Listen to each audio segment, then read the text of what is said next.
ustedes, de su cariño, de su amor, ¿verdad? De darnos a manos llenas, porque si algo hemos podido ver es que los hermanos en Colombia nos han dado a manos llenas y ayer lo vimos vívidamente con un sancocho así, ¿verdad? Que nos dieron, que hasta el día de hoy todavía lo tenemos acá, ¿no? Estuvo enorme, pero estuvo increíble.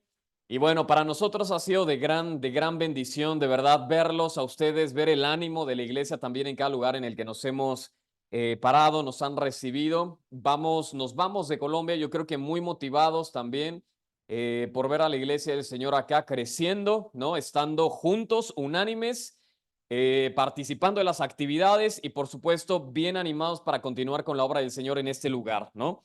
Me gustaría mostrarles una imagen, pero primero saber si hay alguna persona que nos acompaña nuevo el día de hoy, por primera vez, ¿no? Bueno, si no hay nadie, estoy seguro que hay algunos de los hermanos que no estuvieron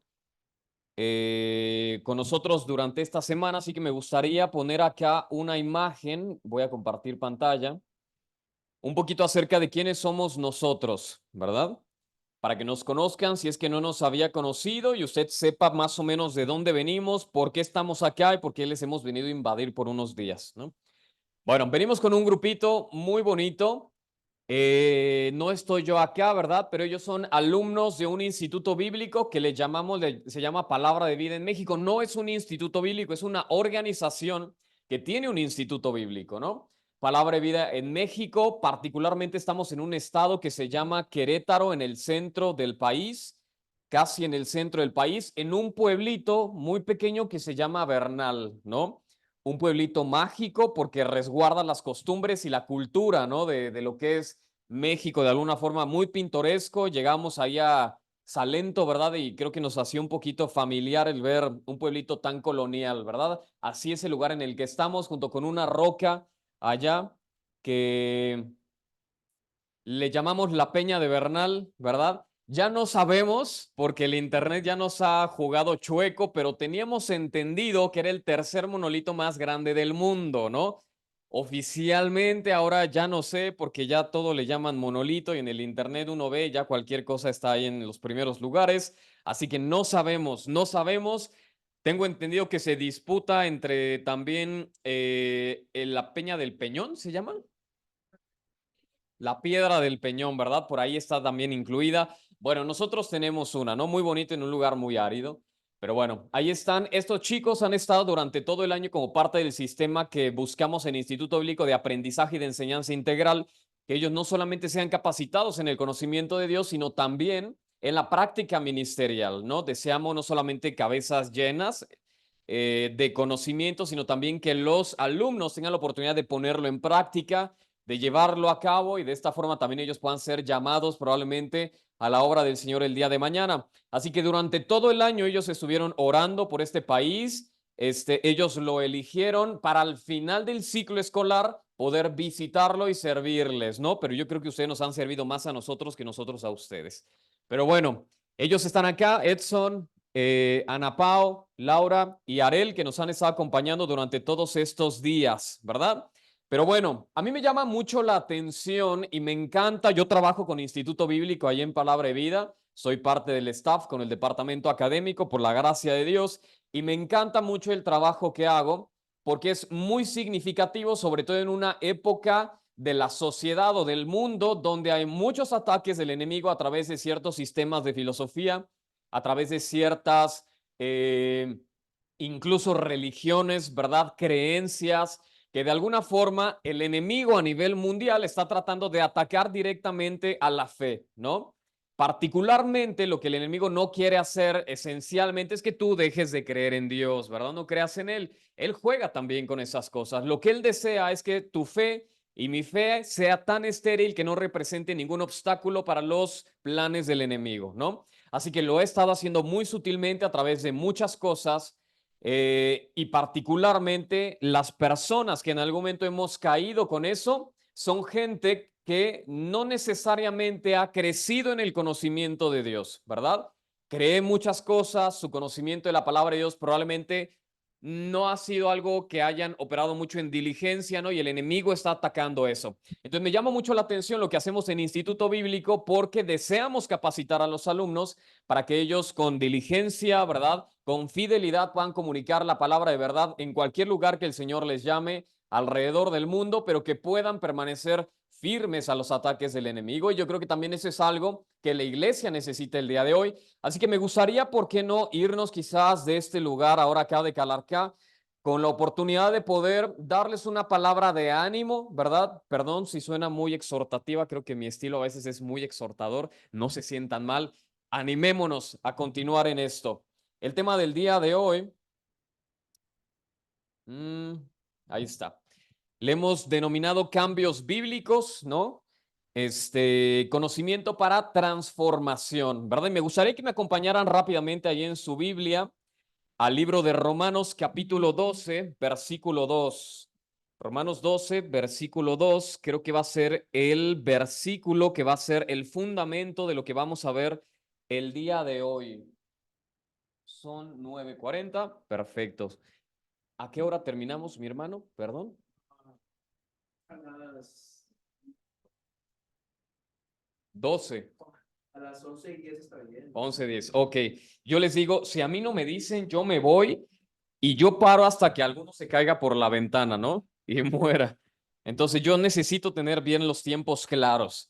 Pero bueno, vamos a darle entonces. Romanos capítulo 12, versículo 2 dice lo siguiente, así que, hermanos, os ruego por las misericordias de Dios que presenten su cuerpo en sacrificio vivo, santo, agradable a Dios, que es su culto racional.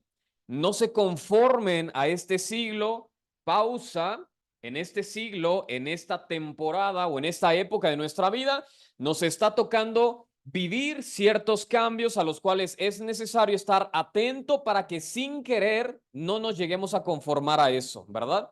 Hay un elemento voluntario cuando yo deseo por mi cuenta adecuarme a lo que este siglo o sociedad me está ofreciendo, pero también corremos el riesgo de adecuarnos sin querer por desconocer.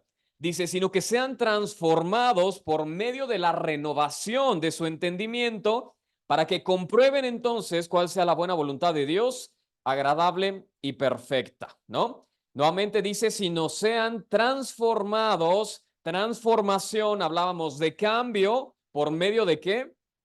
De la renovación del entendimiento. Yo creo que todos nosotros nos hemos desarrollado en una cultura, ¿no? Parte de nuestra familia, nuestros padres nos han enseñado muchas maneras de hacer las cosas, ciertas prácticas, ¿no? Incluso ciertas filosofías con las cuales pues ya venimos arrastrando durante toda nuestra vida. Parte del trabajo del evangelio para nuestra vida es vamos a cambiar todas aquellas cosas que no pertenecen al pensamiento de Dios por agregar conocimiento que viene del Señor, ¿verdad? Entonces dice, cambien, sean cambiados, sean transformados a través de renovar el conocimiento, el entendimiento que tienen.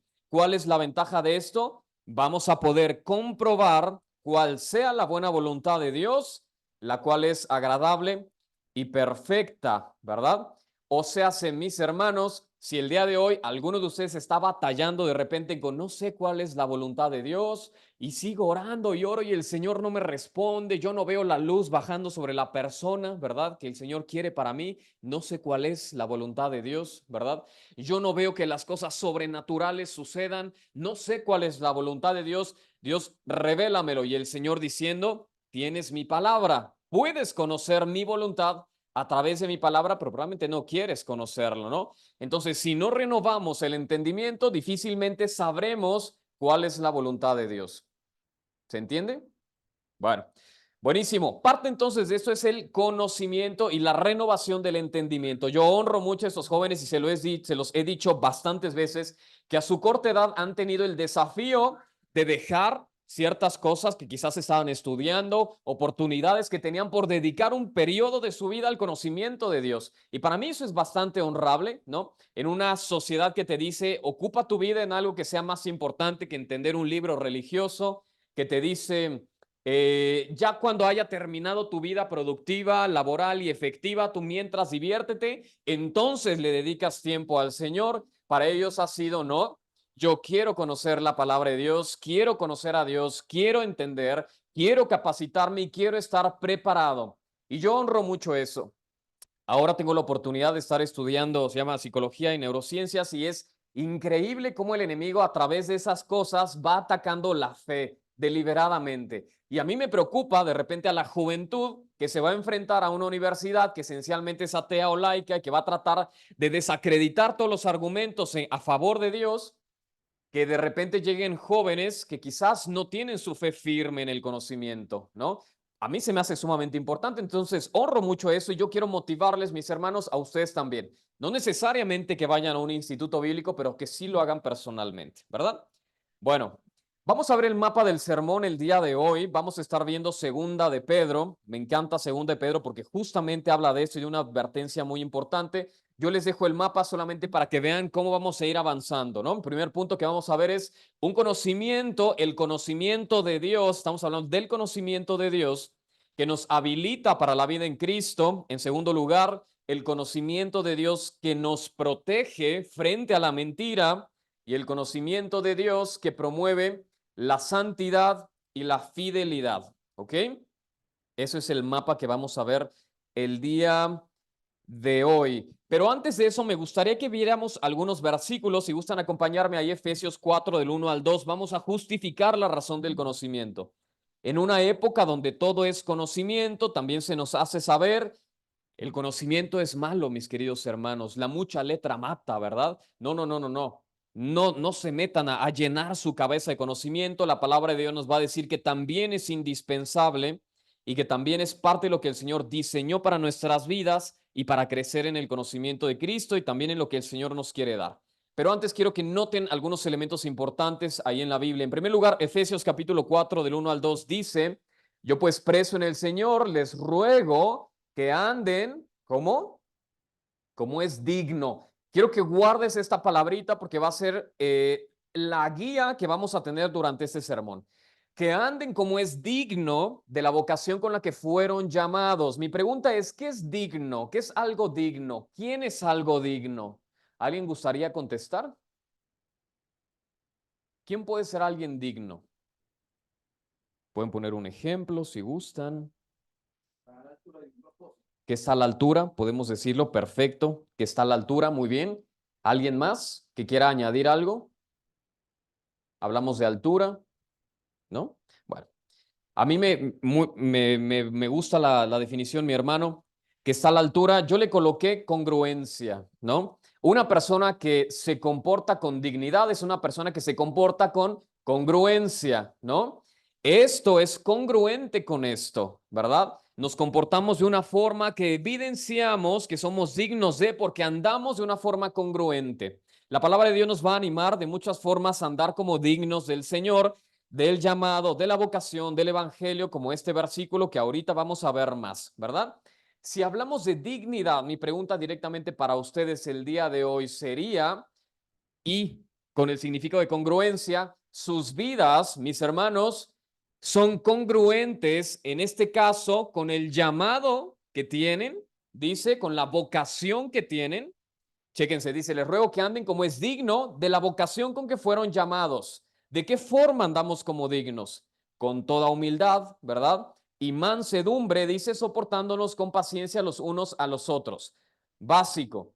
Si usted, mi hermano, quiere comportarse como digno de aquel que los llamó, de acuerdo a este versículo, ¿qué tenemos que hacer?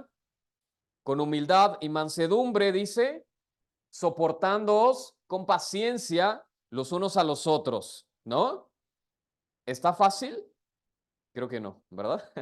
Entonces, no es muy sencillo, mis queridos hermanos, pero es parte de lo que tenemos que hacer para ser dignos, para andar como dignos del llamado que hemos recibido a través del Evangelio, con toda humildad y mansedumbre, soportándonos con paciencia los unos a los otros en amor. Me gustaría complementarlo con un versículo que está en Hechos capítulo 2. Si me quiere acompañar, quiero aprovechar para mencionar un poquito eso porque me ha encantado, de verdad, la unidad que esta iglesia nos ha demostrado al salir también con nosotros al evangelismo, al estar todos presentes en la reunión de jóvenes, ¿verdad? Siendo de jóvenes, todos estaban acá, entonces me llama mucho esa unidad.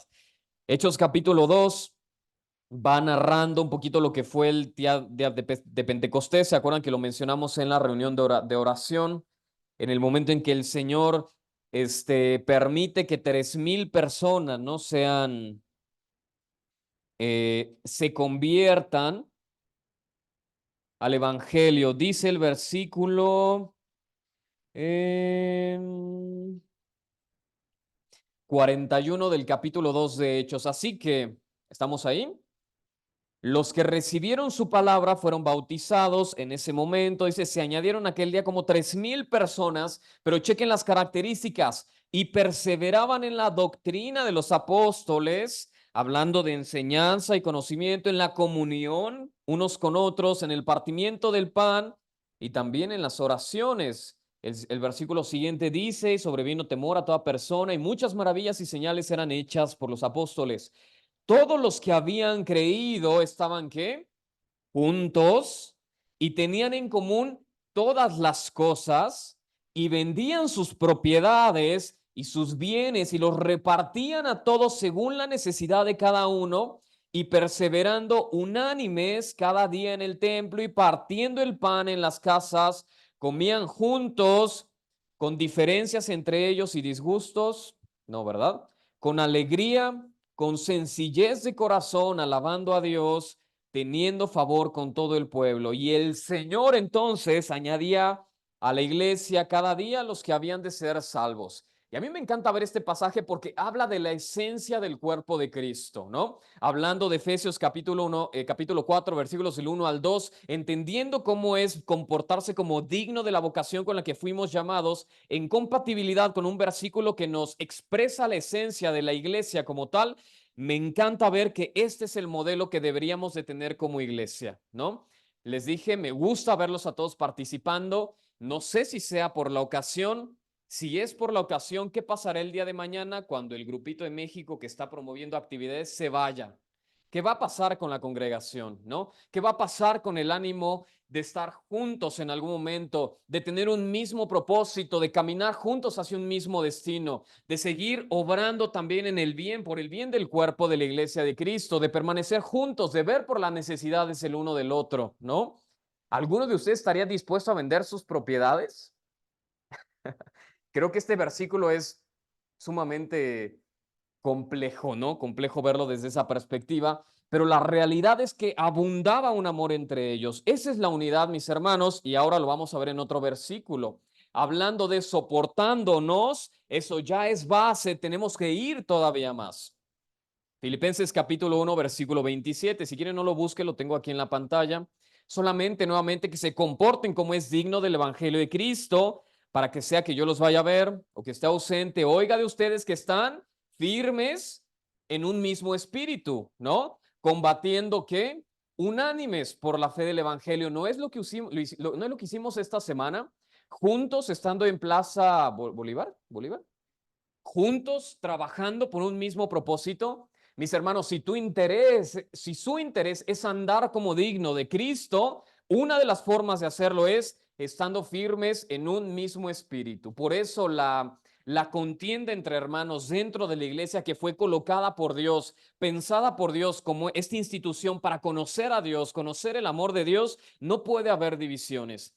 Tiene que haber un objetivo claro juntos donde todos participemos, donde todos pongamos también de nuestra parte, de nuestro esfuerzo por lograr estos propósitos y combatiendo unánimes por la fe del evangelio. Nuevamente, unidad. Queremos ser una iglesia modelo como la de Hechos. Tenemos que andar y caminar en la práctica de ser dignos del evangelio de Cristo de esta forma también.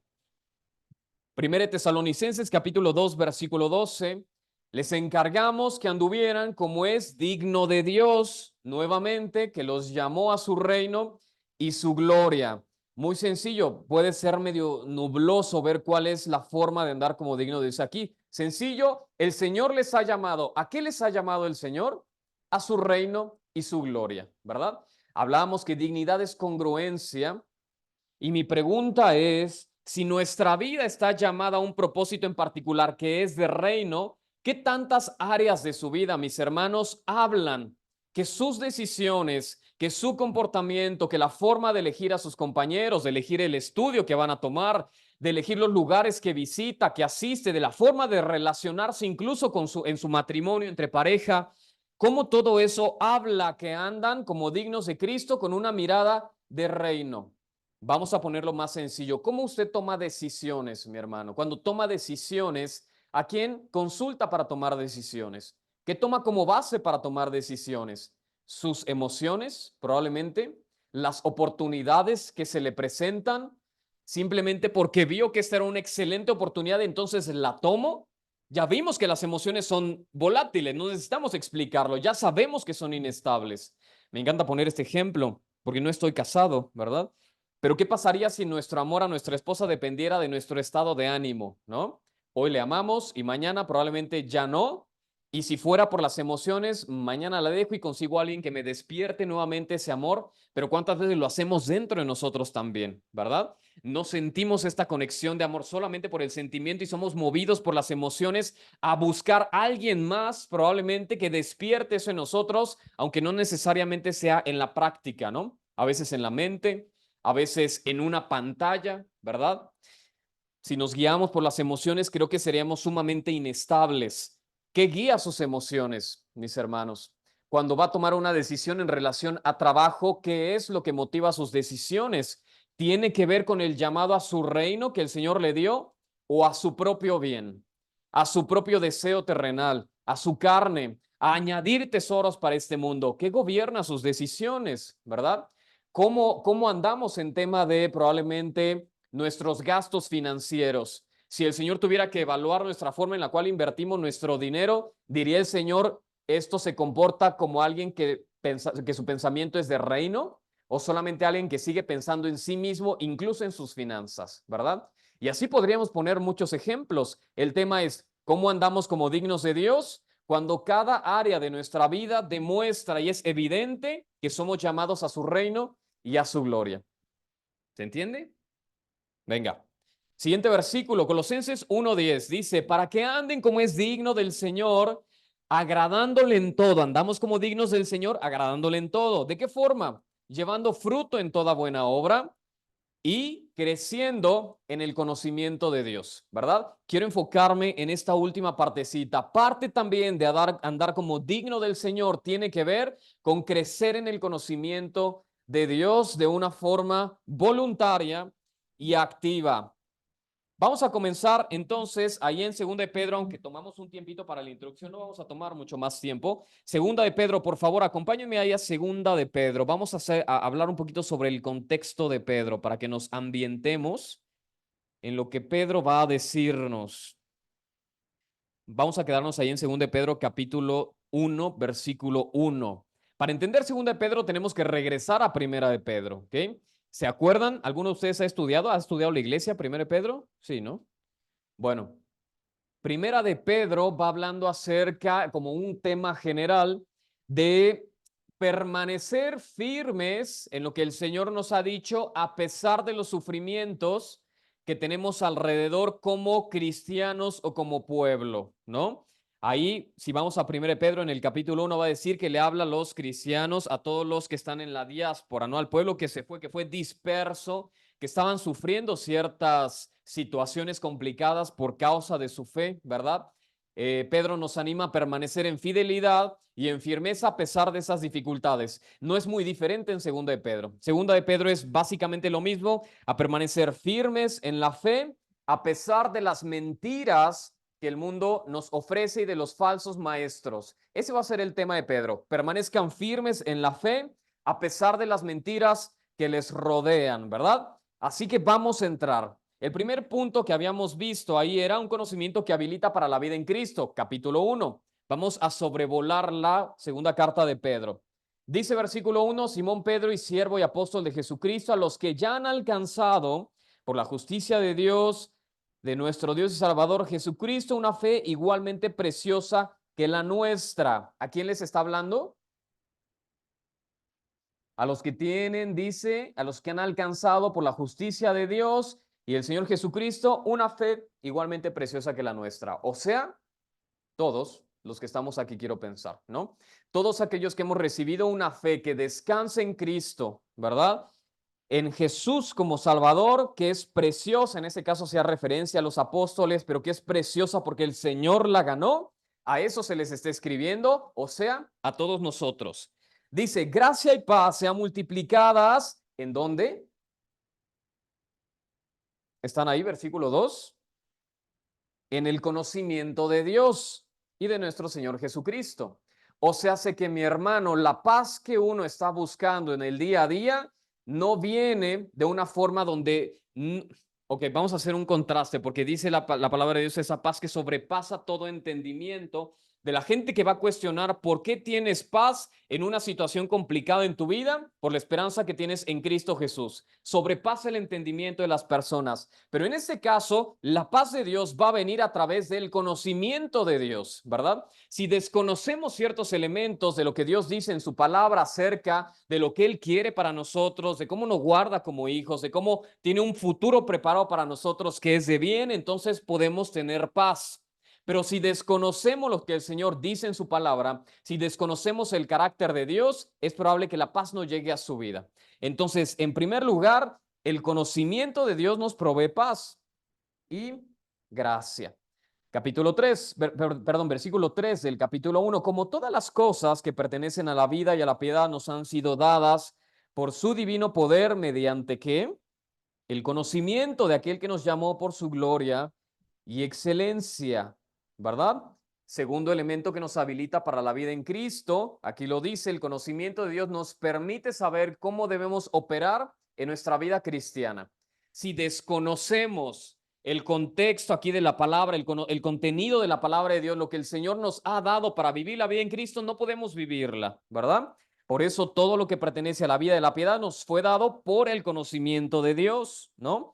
Versículo 4, por medio de esto también, de las cuales nos ha dado preciosas y grandísimas promesas para que por ellos lleguen a ser partícipes de la naturaleza divina, habiendo oído de la corrupción que hay en el mundo, a causa de la concupiscencia, ¿verdad? ¿Ven todo lo que el conocimiento de Dios nos puede proveer también? Vosotros también, dice, poniendo toda diligencia en esto, añadan a su fe virtud. ¿Y a la virtud qué?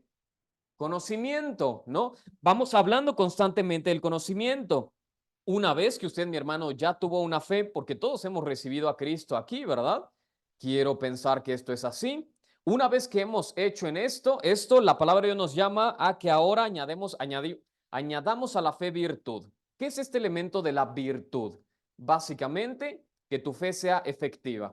Una vez que tú ya has creído en Cristo, es necesario que sea evidente. ¿Cómo lo hacemos? Bueno, están ustedes aquí, ya es parte de esto, ¿verdad? En la participación también, probablemente las actividades, de lo que sea, de modo que tu fe sea evidente, que realmente obró en tu vida, ¿no? A esto ahora hay que añadirle conocimiento también, porque del conocimiento va a derivar también el dominio propio. El dominio propio va a derivar la paciencia, la piedad, el afecto fraternal y a fin de cuentas el amor. No podemos obrar en amor, mis hermanos, si carecemos del conocimiento de Dios que nos dice cómo comportarnos en amor dentro de la iglesia también. Versículo 8, porque si estas cosas están en ustedes y abundan, no dejarán estar ociosos ni sin fruto en cuanto al conocimiento de nuestro Señor Jesucristo. ¿Ok? Hablábamos que uno de los elementos para vivir como dignos de Dios es llevar fruto, ¿verdad? Eso todo es una sinergia de estos elementos. Pero ahora quiero hacer una distinción importante, porque no estamos hablando de un conocimiento que solamente añade información a la cabeza. No es ese el conocimiento al que nos referimos y les voy a poner un ejemplo por acá. ¿Okay? Vamos a ver, voy a buscar aquí en internet a una persona. ¿Okay? Eh, a ver si la conoce, ¿verdad? ¿Saben quién es? ¿Quién lo conoce? Todos lo conocen. A ver quién lo conoce. Es vecino suyo. Buenísimo. Lo conocen, ¿verdad? A ver, más bien, levante la mano. ¿Quién no lo conoce? Todos lo conocen, ¿verdad? Ok. ¿Tú lo conoces? Buenísimo. ¿Cuándo cumple años? ¿Sabes cuál es su comida favorita? ¿No? ¿Sabes? ¿Cuál es su hobby? ¿Cómo se llama su esposa? Si tiene hijos. A ver, ¿quién lo conoce? ¿Usted, mi hermano, lo conoce? Ok, lo conoce. Bueno, ¿sabe con qué áreas está batallando en su vida el día de hoy? Uy, un montón, pero son evidentes a nivel político. Bueno, vamos a concluir el ejemplo de esta forma. Todos nosotros sabemos quién es Petro, ¿verdad? Pero pocos conocemos realmente quién es Petro, ¿ok? O sea, no tenemos una relación con él. Si alguien nos dice, ¿sabes quién es? Podemos decir que sabemos quién es, pero no podemos decir que lo conocemos, ¿verdad? Yo puedo decir que conozco un poco a él porque ya sé su ropa que trae, ¿verdad?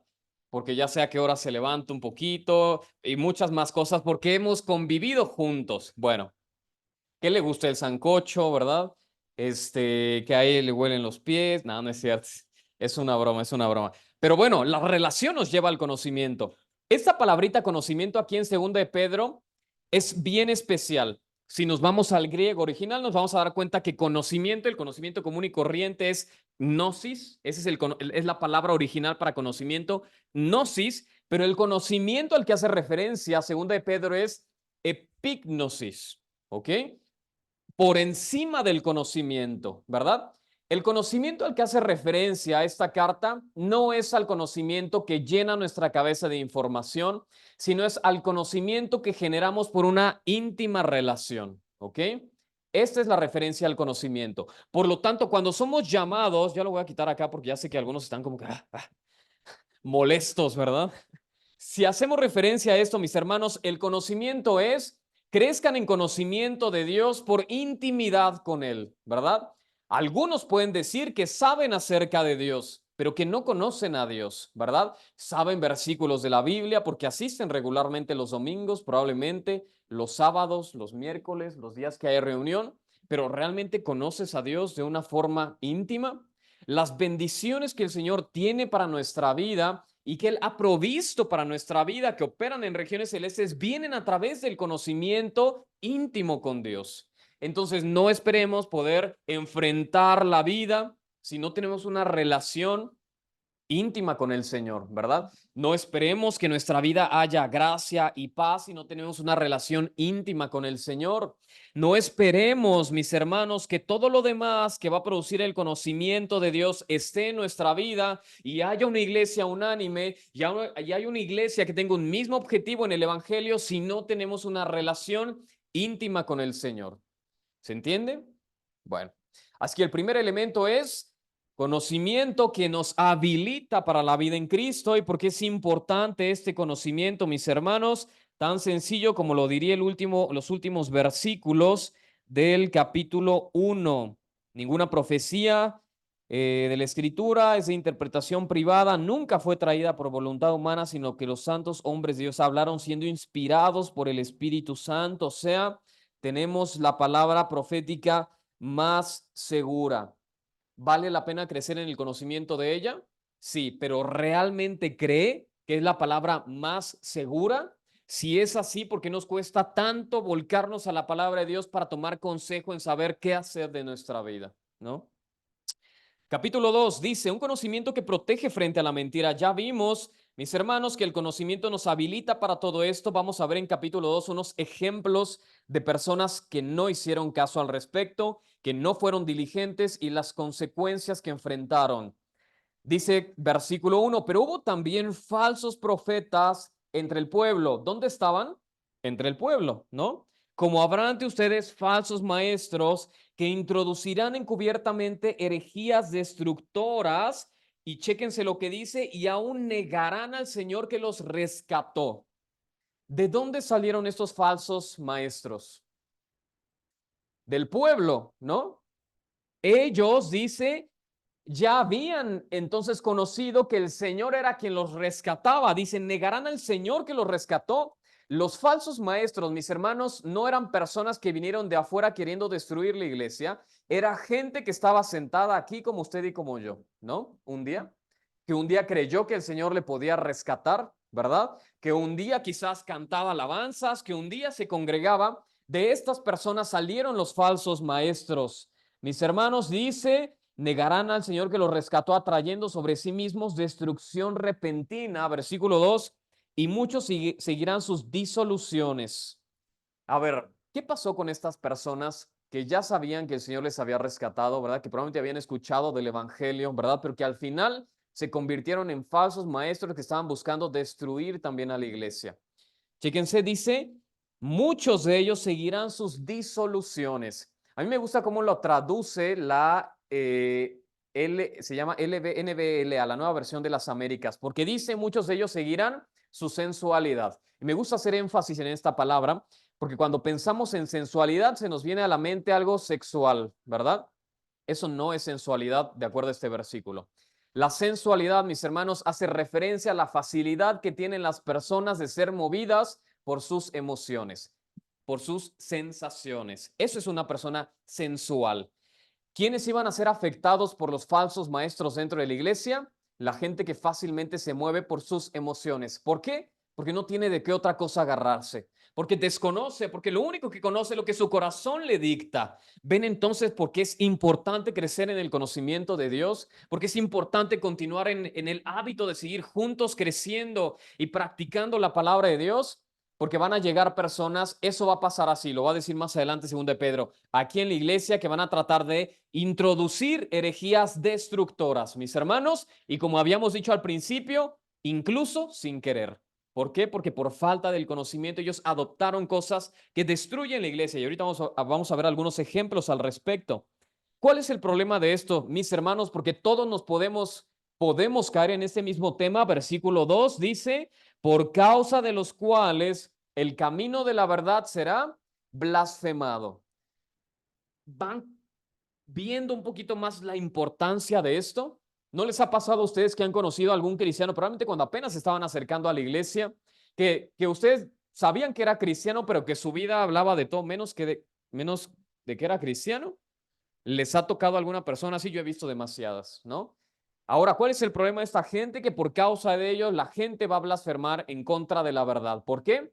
Mi hermano, ¿no se supone que usted es cristiano y que debería de poner el ejemplo? Usted se comporta peor que yo. Incluso yo no siendo cristiano me comporto mejor que usted y parezco más honesto, ¿verdad? Mi vida se ve más ordenada que la de usted. ¿Se acuerdan por qué entonces veíamos el tema de andar como dignos de? Andamos como dignos de por causa de que también gente puede ser alejada, como ya lo habíamos hablado, ¿verdad? Por causa de nuestro testimonio, de nuestro ejemplo y de nuestra forma de andar. Personas que fueron movilizadas por sus emociones, que fueron contaminadas, probablemente van a causar que la gente blasfeme el camino de la verdad. Y en otros versículos, ahí en Romanos diría que pisoteen también la sangre de Cristo, que blasfemen contra el nombre de Dios, ¿verdad? Diciendo, para ser cristiano mejor no soy así, ¿no? ¿Ven lo importante de esto, mis hermanos? Entonces los falsos profetas nacieron ahí dentro de la iglesia también, dentro del cuerpo. Si nos vamos más adelante, dice el versículo 19, les prometen libertad y son ellos mismos esclavos de corrupción, porque el que es vencido por algún es hecho esclavo del que lo venció. Dice, chéquense, ciertamente, si habiéndose ellos escapado de las contaminaciones del mundo, esto es versículo 20, por el conocimiento del Señor y Salvador Jesucristo, ya había conocimiento, enredándose nuevamente en estas cosas, son vencidos, su siguiente estado viene a ser peor que el primero. Mejor les hubiera sido no haber conocido el camino de la justicia, que después de haberlo conocido, se vuelvan atrás del mandamiento que les fue dado, ¿no? ¿Ven que esto es importante? Mis hermanos, todos estamos propensos, como diría Hebreos capítulo 2, versículos 1 al 3, todos estamos propensos a que nuestra fe se deslice, a que nuestra salvación no sea cuidada, no que la perdamos, pero sí podemos descuidar el crecimiento, sí podemos ser contaminados, sí podemos ser parte de la gente que blasfeme el nombre del Señor por causa de estas cosas, ¿no? Mis hermanos, a mí me encanta pensar en tres tipos de personas que va a haber por causa del conocimiento, ¿verdad? La primera persona que en algún momento, y las tres me preocupan, menos la primera y la segunda, la tercera me preocupa más. La primera persona es aquella persona que no ha crecido en el conocimiento de la palabra de Dios y que por causa de las mentiras del mundo va a abandonar su fe, ¿no? lo más seguro es que esta persona ni siquiera pertenecía al cuerpo de Cristo, ¿verdad? Vino por emoción, no lo sabemos, le llamó la atención, después se cansó, le llamó, le fascinó más el mundo y al final se apartó de la fe, ¿verdad? Esta persona dice aquí, mejor les hubiera sido nunca haber conocido el camino de la justicia, ¿verdad? Probablemente ni siquiera pertenecía al cuerpo, pero esa es la primera persona. La gente que por el conocimiento del mundo que trastorna su mente, su corazón y sus emociones se aparta de la fe, probablemente nunca fue parte del cuerpo. La segunda persona, la persona que frente a las mentiras que el mundo nos va a ofrecer, dice, bueno, yo estoy firme en mi fe, pero no sé cómo refutar las mentiras del mundo, no sé cómo decir no a eso, mejor yo no digo nada, que cada quien esté con sus creencias, yo con las mías, las personas que dicen cosas por allá, pues que se aparten, yo voy a mantener mi fe, pero no sé cómo decir que no a esas cosas. El problema de estos creyentes que conocen la verdad y que siguen firmes en su fe, pero que no saben cómo hacer frente a las mentiras, es que son creyentes estériles, ¿verdad? Se van a quedar callados, no saben presentar el evangelio porque les presentan refutaciones y argumentos que no saben cómo defender y así que mejor se quedan callados, ¿no? Y son cristianos estériles. La última persona, que es la que más me preocupa, mis hermanos, es la persona que teniendo conocimiento del evangelio, cree que es bueno mezclar lo que el mundo nos ofrece, ¿verdad? Estas personas van a diluir su fe y es lo que va a pasar ahora. Déjenme ver si tengo tiempo para mostrarles una información. Ah, 11:10 terminaba. 10 minutos. Ay, no, me fui. Bueno, no lo vamos a ver, después lo vamos a ver. Yo creo que les voy a pasar la información. Esto era un comunicado de la ONU que decía cómo la iglesia está siendo un impedimento para la gente, ¿verdad? Sobre todo en los movimientos sociales actuales. Hablamos de feminismo, de LGBT, de transhumanismo, de eugenesia, estamos hablando del aborto también. Movimientos sociales que están tratando de destruir el vínculo familiar, ¿verdad? La institución familiar, y esto sí es importante que ustedes lo sepan, porque no lo vamos a ver a profundidad. Pero una de las cosas que la ONU proponía es que los movimientos sociales tienen que reestructurar y reformar la forma en la cual nosotros interpretamos la Biblia. Literalmente era un ataque al cristianismo. Se los voy a mandar por ahí para que lo lean después. Ellos sugieren que es importante y necesario que ellos modifiquen nuestra forma de interpretar la palabra de Dios. El problema es que hay creyentes que vienen a la iglesia, que están acá, que dicen, ¿y cuál es el problema del feminismo? Ay, vamos, es una batalla a favor de las mujeres. Mi hermana, sea feminista, eso nos va a ayudar, ¿verdad? De los que dicen, ¿cuál es el problema de que aborte, mi hermano? Si fue producto de una violación, no, no, no, déjelo, déjelo. Ay, bueno, no nos vamos a meter en temas más especiales, más profundos, que necesitan un elemento más complejo de consejería, pero por ahora personas creyentes dentro del cuerpo de Cristo que dicen sí al aborto, personas que dicen sí a los movimientos LGBT, pero si el amor es amor, mi hermano, Dios bendice el amor. ¿Cuál es el problema en que usted tenga una relación hombre con hombre, mujer con mujer, verdad? Suena chistoso, pero esto está pasando. No sé si aquí en Colombia, pero en México hay un montón de iglesias progresistas que quieren reestructurar la forma en la cual entendemos la palabra de Dios. Tanto es así los movimientos sociales como religiones, como doctrinas y demás que se están metiendo dentro de la iglesia por falta del conocimiento que el cuerpo debe de tener. Estamos mezclando, diluyendo y haciendo estéril nuestra fe, como habíamos dicho al principio, yendo en la línea del propósito del enemigo, que es que su fe no represente ningún obstáculo para los propósitos de Satanás, ¿verdad? ¿Por qué? Por falta del conocimiento, porque no conocemos, porque no sabemos qué es lo que dice la Biblia al respecto, ¿vean? Ahora bien, este comunicado decía, bueno, la iglesia es un peligro, ¿verdad? Hay un propósito dentro del gobierno a nivel mundial que está tratando de destruir una de las instituciones que el Señor creó. El Señor diseñó dos instituciones, ¿saben cuáles son? La familia y la iglesia, ¿verdad? Mi pregunta es, si el enemigo deseara destruir la iglesia, ¿cómo lo haría? ¿Él vendría aquí a tratar de disolver la iglesia? Yo creo que lo haría a través del elemento familiar, las únicas dos instituciones que el Señor hizo. Si el enemigo logra desestabilizar el orden y el diseño original de la familia, lo más seguro es que va a afectar a la iglesia también, porque la iglesia y la familia son imágenes en común, ¿verdad? Entonces, ¿qué pasa si nosotros dentro del cuerpo de Cristo empezamos a adoptar visiones y perspectivas de la sociedad que tratan de atentar contra la familia? la iglesia seguramente va a acabar diluyéndose también, ¿verdad? Entonces, de esas pequeñas cosas, no nos vamos a meter en otros tipos de cosas, como hablamos de religiones, de posturas, de filosofías, de sincretismos que tratan de también contaminar la iglesia del Señor. Mis hermanos, es necesario crecer en esto. Vamos al tercer punto rápidamente para concluir lo antes posible. Un conocimiento que promueve la santidad y la fidelidad. Versículo 1 dice, amados, del capítulo 3, esta es la segunda carta que les escribo y ambas despierto con exhortación su limpio entendimiento. O sea, mis hermanos, despierten en esto para que tengan memoria de las palabras que fueron dichas por los profetas y el mandamiento del Señor, sabiendo, versículo 3, primero esto, que los postreros días vendrán burladores. Estamos en los postreros días, andando según sus propias concupiscencias, según su carne, y diciendo, ¿dónde está la promesa de su advenimiento? En este caso, la gente estaba sufriendo con gente que se burlaba, diciendo, ¿dónde está el Señor que iba a venir? No, y no ha venido todavía. A ver, se burlaban. Pero el día de hoy vivimos burlas también, ¿no? A través de todos estos elementos. Vamos a saltarnos hasta los últimos versículos del capítulo 3 para terminar de cerrar esta idea. Dice, versículo 17, así que ustedes, oh hermanos, sabiendo de antemano que todas estas cosas van a suceder, no sea que arrastrados, dice, guárdense, no sea que arrastrados por el error de los inicuos, caigan de su firmeza. Antes bien, crezcan en la gracia y en el qué, en el conocimiento de nuestro Señor y Salvador Jesucristo. A Él sea la gloria ahora y hasta el día de la eternidad, ¿verdad? ¿Cómo obtenemos el conocimiento de la palabra de Dios? Juntos como iglesia. ¿Cómo desarrollamos el conocimiento de la palabra de Dios?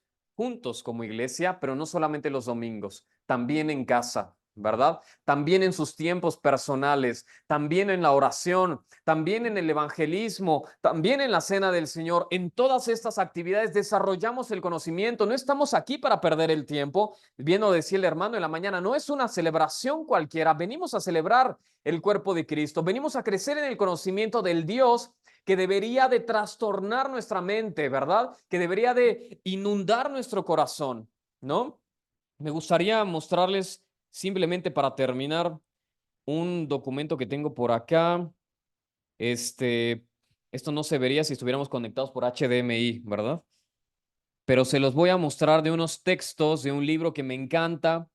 Este libro se llama El conocimiento del Dios Santo, ¿verdad? El conocimiento del Dios Santo escrito por J.I. Packer. Y te lo voy a poner ahí para que usted lo pueda leer conmigo, ¿no? Dice así lo que dice este libro y me encanta porque hace referencia al conocimiento de Dios. Uy, ¿dónde quedó? ¿Dónde quedó? Un segundo, un segundo. Ya terminamos. Aquí está.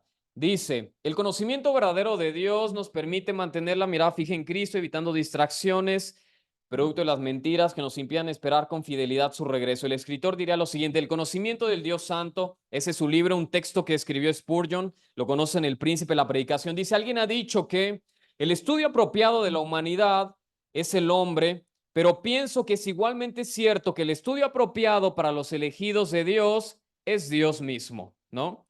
La ciencia más elevada, la especulación más encumbrada, la filosofía más vigorosa que pueda jamás ocupar la atención de un hijo de Dios es el nombre, la naturaleza, la persona, los hechos, la obra, los hechos y la existencia de ese gran Dios a quien llama Padre.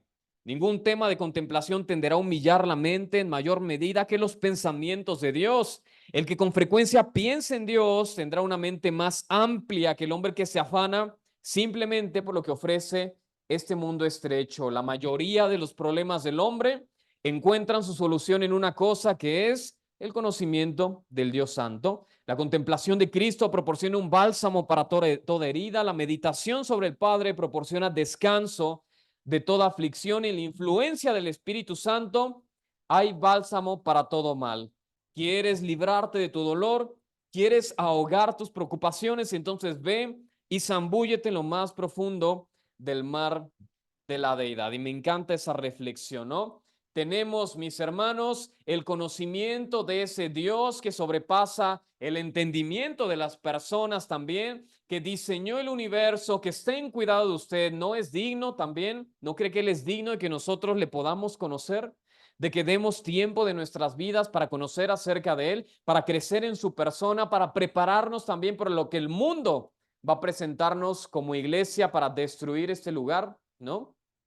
Entonces quiero irme, mis queridos hermanos, solamente motivándoles de esta forma. Todo esto tiene que ver con la conexión y la unidad, con el habitar juntos, permanezcan. Nosotros nos vamos a ir y no vamos a saber probablemente qué va a pasar en el día a día de la iglesia, pero ese es un llamado a que permanezcan juntos, creciendo en el conocimiento de Dios, preparándose para lo que el enemigo va a poner enfrente, creciendo en el evangelismo también, creciendo en la ayuda mutua también, en el amor entre hermanos. Esa es la iglesia del Señor, mis hermanos. Eso es lo que tenemos que hacer, ¿verdad? Que el Señor bendiga su iglesia, que bendiga esta iglesia que para nosotros es hermosa y nos ha encantado. Les amamos, mis queridos hermanos, pero queremos que el siguiente año que vengamos a Colombia, esta iglesia haya crecido también, porque los hermanos trabajan juntos. Entonces el Señor trae más personas para acá, ¿verdad? Permanezcamos en esto. ¿Me acompañan en oración? Padre, te damos gracias por este día, por la oportunidad que nos das de haber venido un tiempo por acá, deseando ser ejemplo, pero los hermanos también han sido ejemplo para nosotros, Padre. Creo que es necesario que la iglesia sea motivada, movida en la importancia de crecer en tu persona, en el conocimiento de tu persona, porque de ahí va a venir aquello que necesitamos en nuestro corazón para obrar de una forma que tú deseas, para vivir como digno de ti, vivir como dignos de ti, Señor, para seguir apuntando en el ministerio, en aquellas cosas que tú nos has encomendado como nuestro llamado y nuestra vocación. Señor, ya no somos trabajadores, ya no somos ingenieros, ni médicos, ni nada de eso. Somos hijos tuyos que tenemos un propósito en la vida que tiene que ver con tu reino, que tiene que ver con tu gloria. Permite esta iglesia, Señor, prepararse porque el enemigo va a tratar de destruir esto mucho más en los años que se vienen, tratando de limitar probablemente a la iglesia cristiana a compartir su fe públicamente, evitando que le enseñemos a nuestros hijos lo correcto y que tratemos de cambiar sus ideologías.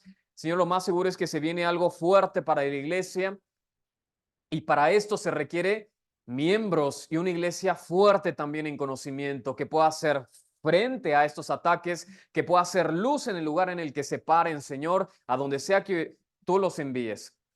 Permíteles, Padre, seguir unidos juntos como iglesia, más allá de esta semana, creciendo en el evangelismo, siendo intencionales también con los jóvenes, en el conocimiento de tu palabra, en el cuidado entre hermanos, en el amor también, porque lo necesitamos, Señor, para nuestras vidas, pero primeramente porque tú eres digno, tú pagaste por ellos, Señor, tú diste tu vida por ellos, ahora nos corresponde a nosotros vivir para ti. Padre, tu palabra dice, 2 Corintios 5:17, tú moriste, Señor, para que los que tenemos vida ya no vivamos para nosotros mismos, sino para aquel que murió y resucitó por nosotros. Bendice esta iglesia, Señor. Gracias por su hospitalidad, gracias por su amor. Que de aquí en adelante, Señor, sigan creciendo y tú les bendigas diariamente como lo has hecho hasta el día de hoy, con bendiciones espirituales también, alcanzando personas para tu reino y gozándonos todos juntos en esto.